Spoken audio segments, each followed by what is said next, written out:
3 a.m. in the city, some hotel corridor in some crazy Hollywood hotel. What's going on in there? You don't want to know. You're not paid to know. You're paid to drive and wait.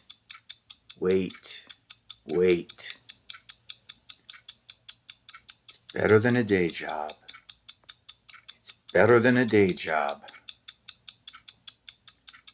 People walk past you. You avoid their eyes. They're probably thinking, who's this long-haired guy hanging out in the hallway at 3 a.m.? You know what? You don't want to know.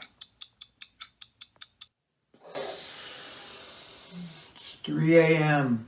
in the morning, and I'm the driver for the escort / stripper / possible hooker. She's in room 237 right now at the fucking Overlook doing God knows what with some creep. And when that creep finishes his dirty business, we'll be off to another 5-star hotel in Hollywood and another creep, and so on, all night, every night. Forever and ever.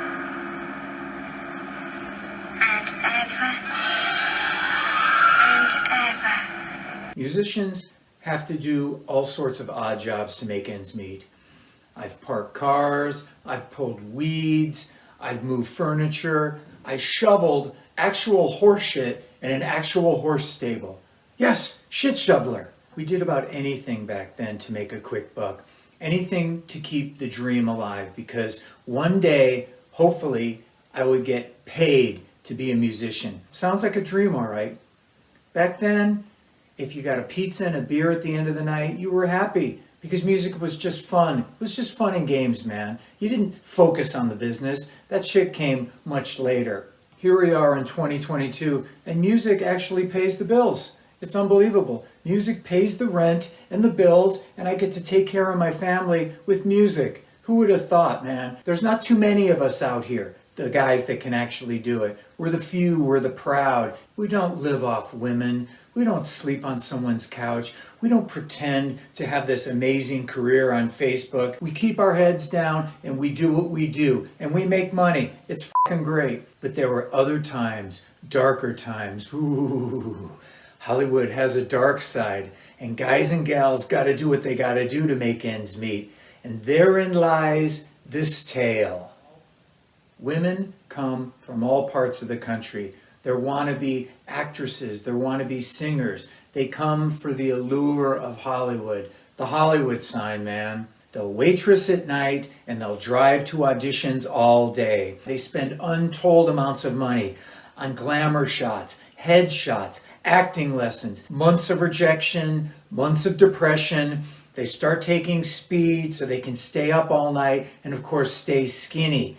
That slippery slope gets ever more slippery. You tell yourself that you'd never go that far, but you do. You get beaten down by the fierce competition, the months of rejection. You might have been the prettiest girl in Fort Wayne, Indiana, but here in Hollywood, you're just nothing. Here you need bigger boobs, you need lip injections, you need to be skinny. Here you get harassed constantly to sleep with agents. Just sleep with me and you'll get this part. Just do what I say and you'll get this part. Just think it over. The line you said you'd never cross, you pass over it, you're way past it. Modeling turns into nude modeling, turns into porn, turns into you being in room 237 with me waiting outside. Every big city has or had what they used to call a free press. Hollywood Free Press. And in the back of the newspaper were the classified ads for the escort services. Call Sally for a good time. Mr. Lonely Businessman here on a business trip, a little horny, a little buzzed, a little curious. He would just call Sally and Sally will come to your door for a price. And the first thing he says when Sally opens the door is, "Hey, you're not the girl in the ad."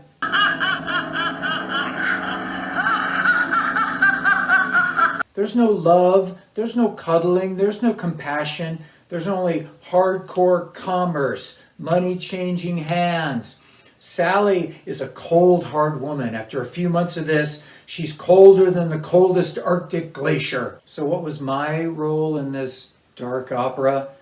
I was the driver. I was the bodyguard. Although I really wasn't much of a bodyguard. When a girl is driving late at night and going to hotel rooms, she sort of needs a guy chaperone to keep the creeps from creeping. So that's what I did. I was the driver, I was the witness, I was the cohort, I was someone to bitch at every night. I was there to absorb all the man-hating venom. Let the man-hating begin! I listened and I drove as my passenger lit up her 1,000th cigarette of the night and drenched her hands in the antibacterial lotion. Good God, how did I do it? How did I deal with it? I consoled myself with the idea that this wasn't a day job. I wasn't delivering packages. I wasn't a bank teller. I wasn't a substitute teacher. I was a musician, and I was on a mission to one day getting paid to be a musician. So, if along the way you have to do some ugly, dirty, creepy, disgusting things, well then that's what you gotta do. Besides, you're anonymous. You're just a driver. You're just another driver driving the streets of dark, dirty Hollywood at 3 a.m. You're anonymous, man. No one's gonna know. Yeah, well, that's just like your opinion, man. But Jesus Christ, it's creepy. I mean, it's really creepy. I know that you think you're creepy, but you never thought you would be this creepy. Charlie Manson creepy. John Wayne Gacy creepy. It's like Twilight Zone. It's like the Black Mirror, and you're fucking swimming in it. I must admit it makes me chuckle every time. Okay, here's a quick breakdown of how the whole thing worked. Mr. Lonely Businessman calls the number in the ad, and a deal is transacted for, say, $180. Via the credit card, $180, and now a girl, let's call her Destiny, will come to your door. Of course, Mr. Lonely Businessman thinks he's getting laid for that $180, but tis not the case. So now me, the driver, and the girl, Destiny, we drive to the hotel, and usually it's a 5-star hotel. Okay, so we get to the hotel, and we're going through the hotel lobby. The hotel staff knows what's going on. This isn't their first rodeo. We get into the elevator, we go up to the room, she knocks on the door opens, the Mr. Lonely Businessman sees Destiny, he likes what he sees, she enters, and Act 2 begins. Now the artistry begins. Destiny must tell Mr. Lonely Businessman that the $180 that he just paid was just the company's fee. She doesn't get any of that. Now she has to ask for extra money for her services. Mr. Lonely Businessman is buzzed and he likes what he sees, so he thinks, well, what the heck? I'll just give her an extra $100.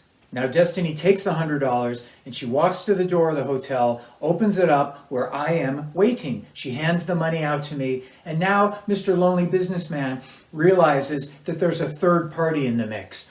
So none of that Night Stalker shit. Okay, now that money's gone. Now Mr. Businessman is $280 in. And now Destiny has to tell him that he's still not getting laid. Oh, she'll do a little dance, a little striptease. She might even flash a bit of skin, but he's not going to get laid. Mr. Lonely Businessman has to, self-satisfy himself, and that's all that he gets. Self-satisfy, self-gratify.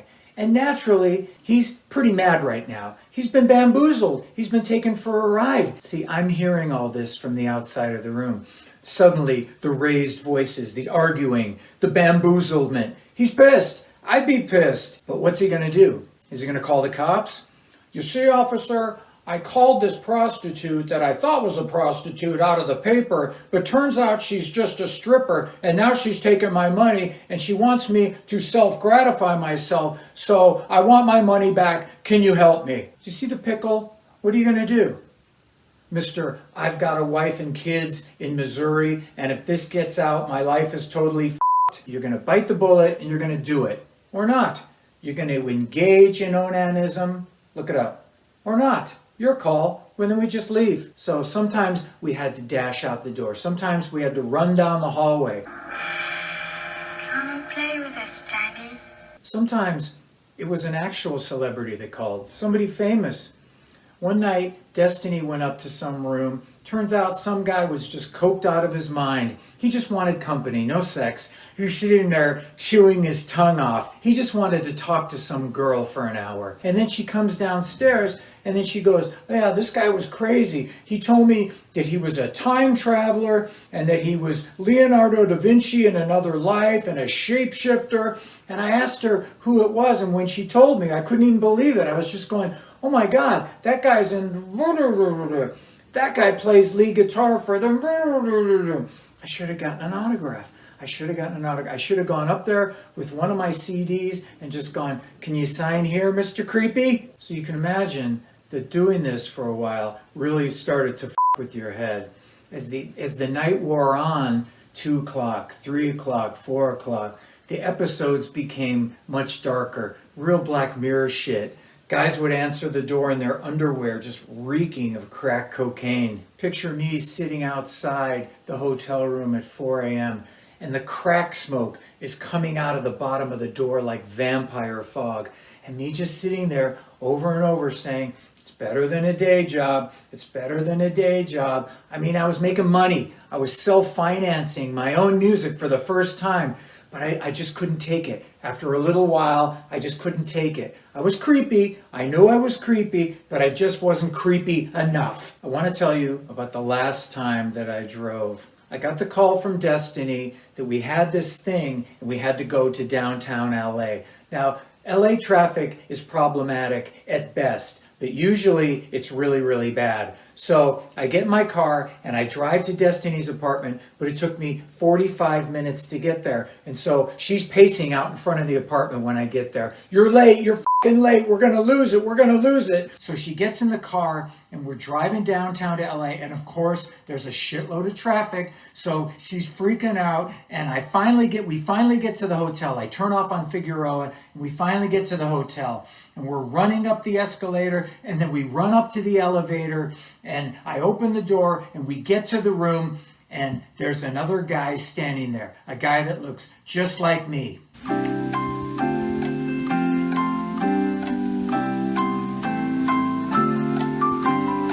You see, the trick is once the guy calls, you have to get to the room pretty fast. If not, he just calls someone else, and that's what happened.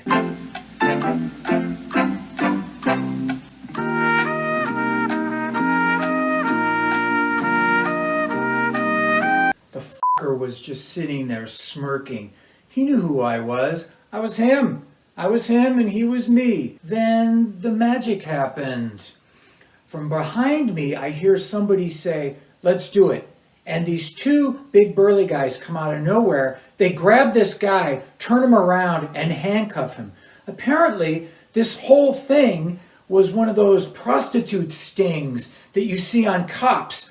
And because I had shown up late, they were now arresting this guy and not me. And I'm watching this whole thing go down right in front of me. So me and Destiny slowly started backing away from the whole thing. We got to the elevator, we closed the elevator door, and then we were on our way to freedom. No words were said in the elevator. No words needed to be said. She wouldn't even look at me. But inside, I knew that the rock gods had intervened yet again and had saved our ass. No silvery bracelets for Jizzo.